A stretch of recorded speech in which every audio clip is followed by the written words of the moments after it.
so they will make it. But I want to talk about one more NFL thing before we move on, and it's the Philadelphia Eagles. So the Philadelphia Eagles have kind of been highly scrutinized this year. I think you'd probably agree with me on that for a team that's 6-1. They haven't looked the way that they looked last year. But this past Sunday night, I thought that they looked that way against the Miami Dolphins. And the Miami Dolphins are a team that you and I find incredibly fun. We think they're one of the most talented in the league. And for all intents and purposes, they kind of dismantled them. But the Tush Push is what it's called. But that is the talk of the town now in the NFL this season. And it kind of came up last year. I know that if you replace the T with the B and you have the Bush Push, that is something that triggers you very highly. But it's the same thing, right? It's the same thing. And in the NFL right now, there's a lot of people who want this move banned because they feel that it's illegal based off of, I guess, the way that the NFL rules used to be. I don't know. But I want to ask you, though, do you think it should be banned? Because when I see this play, I see it as they do it better than every other team. And if every other team was that good, they'd all be doing it too. I don't think it should be banned. I think that if you're playing within the rules, which they are, you shouldn't go and make a rule against something just because people are having success with it. You know, that they're not exploiting some sort of loophole in the rules or anything like that. And everyone else has the ability to do it too. They just do it better than anyone else. If you don't like it, find a way to stop it, right? Because a lot of other teams try to do it and don't have the success that the Eagles have.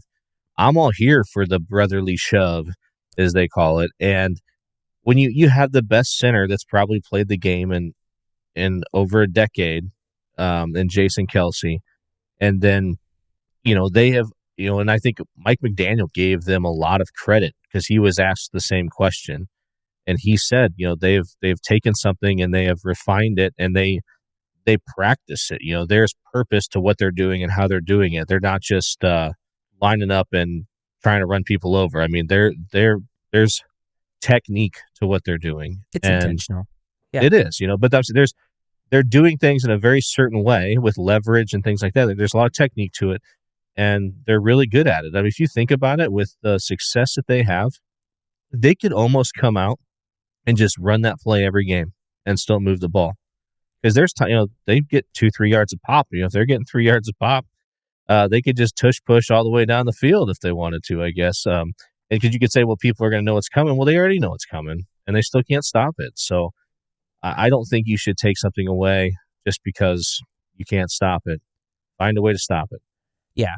I love the way Nick Sirianni put it. Is he said yesterday that we basically start every drive 1st and 9 because we know if we get to 4th and 1 that we're going to be able to get it.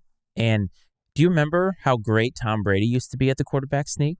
He was like 86% successful on a quarterback sneak, and that wasn't even with the brotherly shove or the tush push, whatever you want to call it. That was just Brady knowing how to sneak. But I was talking with Cleve the other day about this, and I said, isn't it amazing how in the last, 20 years, maybe even 10 years, the quarterback sneak, which used to be something that was used for those short yardage situations, kind of faded out of the game for the most part, because even when Brady was doing it, no other team was doing it.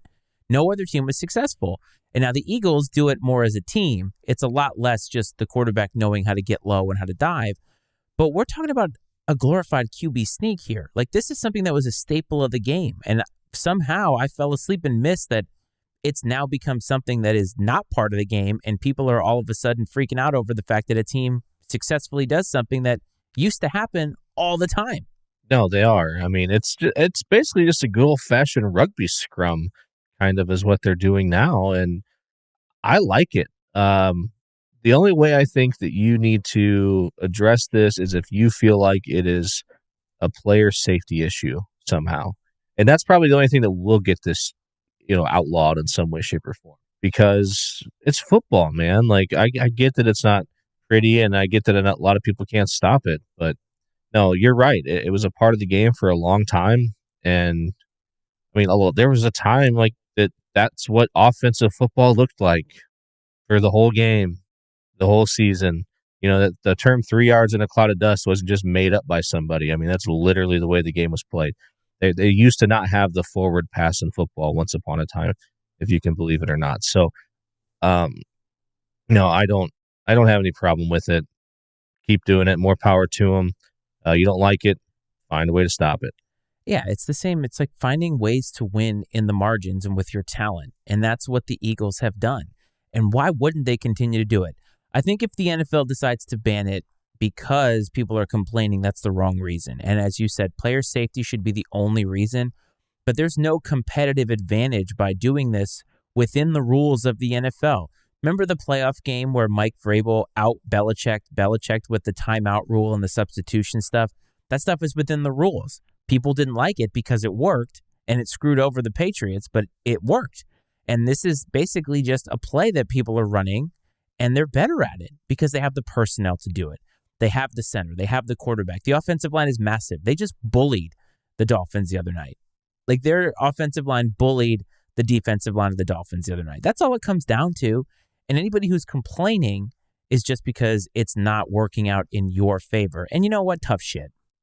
Yeah, you're 100% right. They looked really good Sunday night, man. And I tell you what, how about the Kelly Greens, right? The throwbacks. Oh, my goodness. With the silver pants. I told my dad, I was like, man, I love those uniforms. I wish they wore them all the time.